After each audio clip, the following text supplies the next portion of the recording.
Hello everyone. तो यहाँ पे आप देख रहे हैं ये मेरे एनाटॉमी एंड फिजियोलॉजी के टॉपिक सेल के नोट्स हैं। आज हम ये टॉपिक डिस्कस करते हैं जो काफ़ी यूज़फुल है आप लोगों के लिए।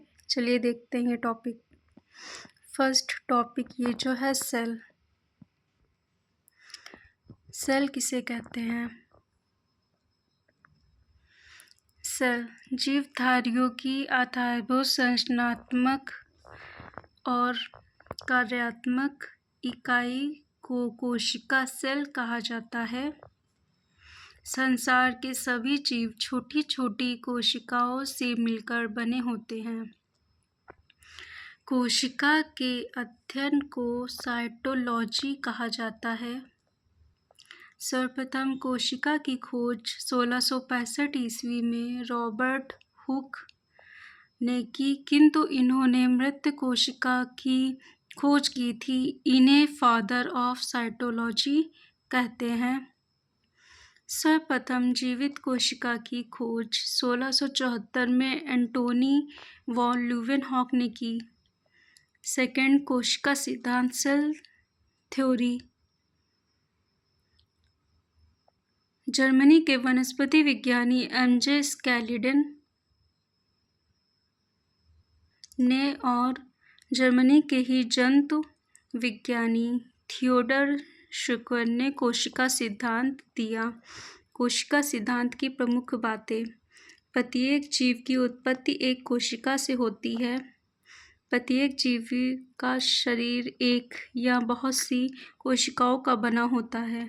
प्रत्येक कोशिका एक स्वाधीन इकाई है, तथापि सभी कोशिकाएं मिलकर कार्य करती हैं। फलस्वरूप एक जीव बनता है। कोशिका की उत्पत्ति की प्रक्रिया में न्यूक्लियस मुख्य कार्यकर्ता या सृष्टिकर्ता के रूप में भाग लेता है। सबसे छोटी कोशिका माइक्रोप्लाज्मा, ये आप देख सकते हैं, ये इसका स्ट्रक्चर है यहाँ पे, ये देखिए ये। एंड सेकेंड सबसे बड़ी कोशिका शुतुरमुर्ग का अंडा। मानव शरीर की सबसे छोटी कोशिका शुक्राणु स्पर्म। मानव शरीर की सबसे बड़ी कोशिका अंडाणु ओवम। मानव शरीर की सबसे लंबी कोशिका तंत्रिका कोशिका न्यूरॉन। ये देखिए, ये आप स्ट्रक्चर भी देख सकते हैं न्यूरॉन का। एंड सेकेंड ये देखिए cell.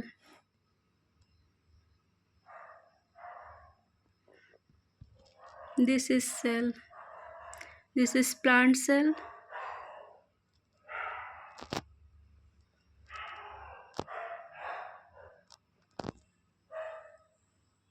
And this is animal cell.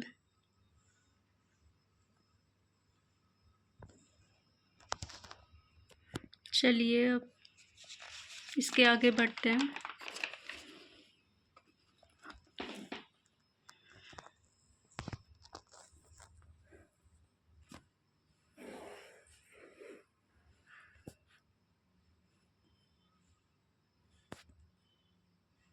यहाँ पे आप देख रहे हैं कोशिका भित्ति सेल वॉलिया केवल पादपों में पाई जाती है या सेलुलोज की बनी होती है, या कोशिका को निश्चित आकार एवं आकृति बनाए रखने में सहायक है, या पेड़ों को कठोरता भी प्रदान करती है।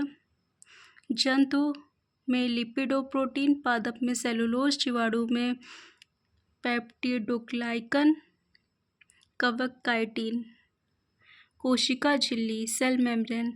कोशिका के सभी अवयव एक झिल्ली के द्वारा घिरे रहते हैं। इस झिल्ली को कोशिका झिल्ली कहते हैं। यह जंतु तथा पादप दोनों में पाया जाता है। यह कोशिका के अंदर जाने वाले पदार्थों का नियंत्रण करता है। कोशिका झिल्ली अर्धपारगम्य सेमी परमिएबल होती है। इसका मुख्य कार्य कोशिका के अंदर पाए जाने वाले एवं अंदर से बाहर आने वाले पदार्थों का निर्धारण करना है।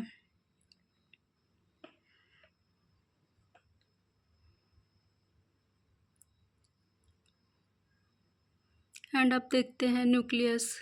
कोशिका के मध्य में एक रचना होती है जिसे केंद्रक न्यूक्लियस कहते हैं। यह पादप कोशिका तथा जंतु कोशिका दोनों में पाया जाता है। यह कोशिका का सबसे प्रमुख अंग है क्योंकि यह कोशिका के प्रबंधक के रूप में कार्य करता है, यानी उसको नियंत्रित करता है।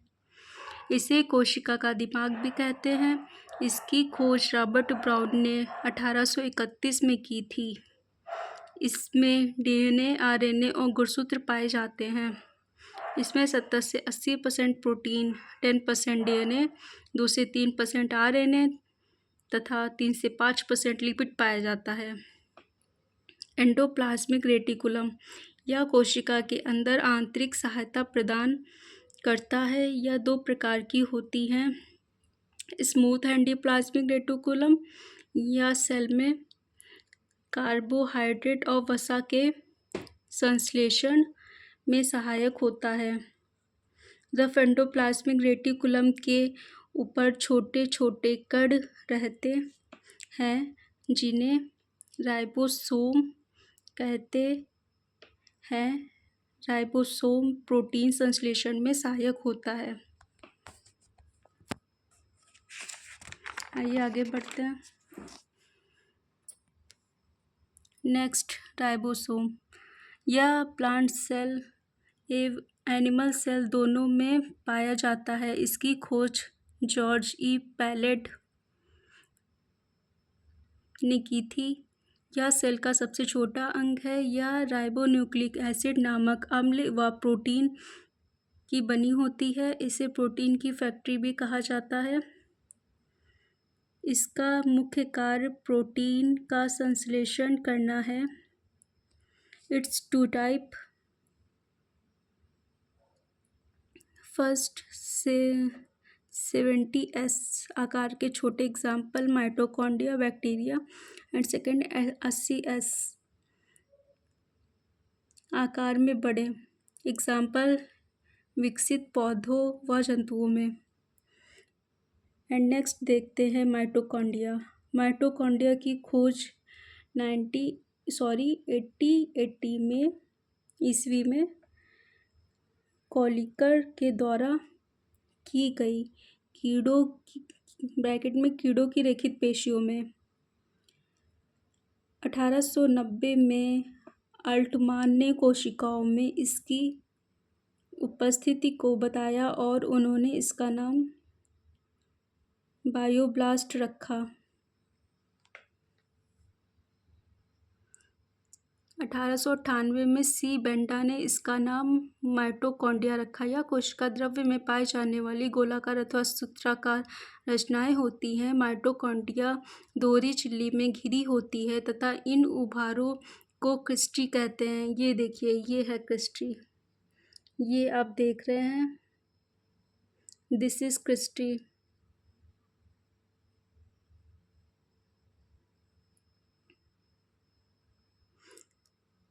एंड लाइसोसोम खोज क्रिस्टियन डी ड्यूवे। कार्य यह कोशिका के अंदर पाचन का कार्य करता है। इसके अंदर अपघटक एंजाइम ब्रैकेट में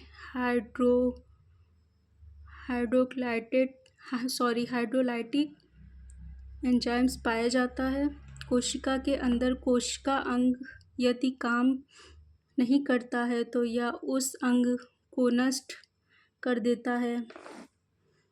जब पूरी कोशिका कार्य नहीं करती तो यह कर जाता है जिससे पूरी कोशिका नष्ट हो जाती है। इसलिए इसे आत्महत्या की थैली ब्रैकेट में सुसाइड बैग भी कहा जाता है। नेक्स्ट, गोल्जी बॉडी खोज 1898 में कैमिला गोल्जी। यह पदार्थों का परिवहन करता है।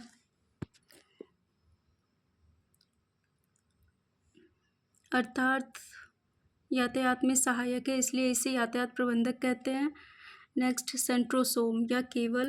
यह केवल जंतु कोशिका में पाया जाता है।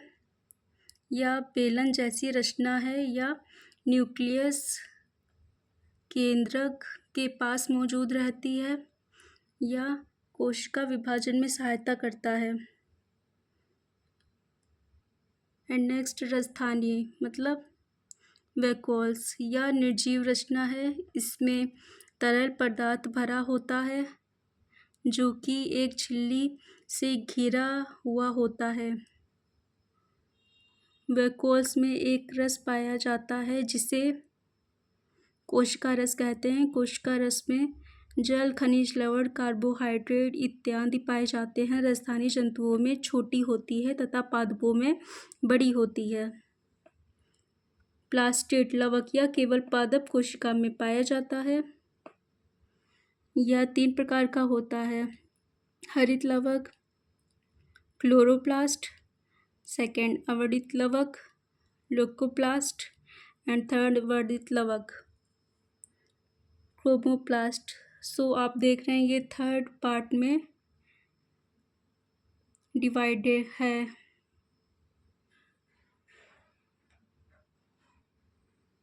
सॉरी, ये थर्ड पार्ट में है, देखिए ये फर्स्ट है क्लोरोप्लास्ट या भाग या भोजन का निर्माण करता है या पत्ती तथा तनों में पाया जाता है। हरित लवक को पादप कोशिका की रसोई कहते हैं। ल्यूकोप्लास्ट या रंगहीन लवक है या पौधों के उन भागों में पाया जाता है जहां सूर्य का प्रकाश नहीं जा पहुँचता, जैसे जड़ें, भूमिगत तना या भोज्य पदार्थों का संग्रहण करने वाला लवक है। क्रोमोप्लास्ट या रंगीन लवक होते हैं या लवक रंग प्रदान करता है, जैसे पुष्प, बीज आदि। टमाटर में लाइकोपीन, गाजर में कैरोटीन, चुकंदर में विटामिन। ये देखिए आप, ये है सीलिया का स्ट्रक्चर एंड ये है फ्लैजेला।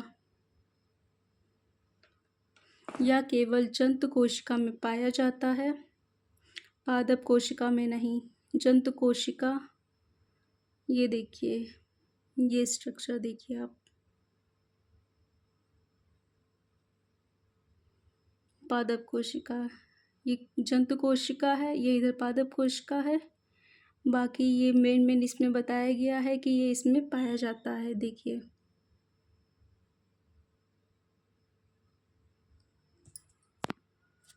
चलिए आगे बढ़ते हैं।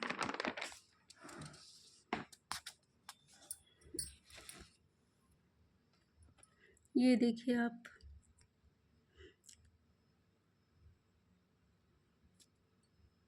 ये देखिए स्ट्रक्चर सही से। जंतु कोशिका में गोल आकार सीलिया फ्लैजेला, पादप कोशिका में चौकोर कोशिका भित्ति लवक, और ब्रैकेट दोनों में जो कॉमन है, केंद्रक है, कोशिका झिल्ली है, माइटोकॉन्ड्रिया है, राइबोसोम है, गोल्जी बॉडी, राजधानी तारक काय। नेक्स्ट, प्रोकैरियोटिक तथा यूकोरियोटिक कोशिका में अंतर। प्रोकैरियोटिक कोशिका, यूकोरियोटिक कोशिका। प्रोकैरियोटिक या कोशिका अर्धविकसित होती है, यूकोरियोटिक कोशिका या कोशिका पूर्ण विकसित होती है। इसमें केंद्रक भी अविकसित होता है, इसमें केंद्रक पूर्ण विकसित होता है। राइबोसोम 70S का होता है, राइबोसोम 80S का होता है। इसमें कोशिका विभाजन नहीं होता है, इसमें कोशिका विभाजन होता है। इसमें श्वसन तंत्र झिल्ली में होता है, इसमें श्वसन तंत्र माइटोकॉन्ड्रिया में होता है।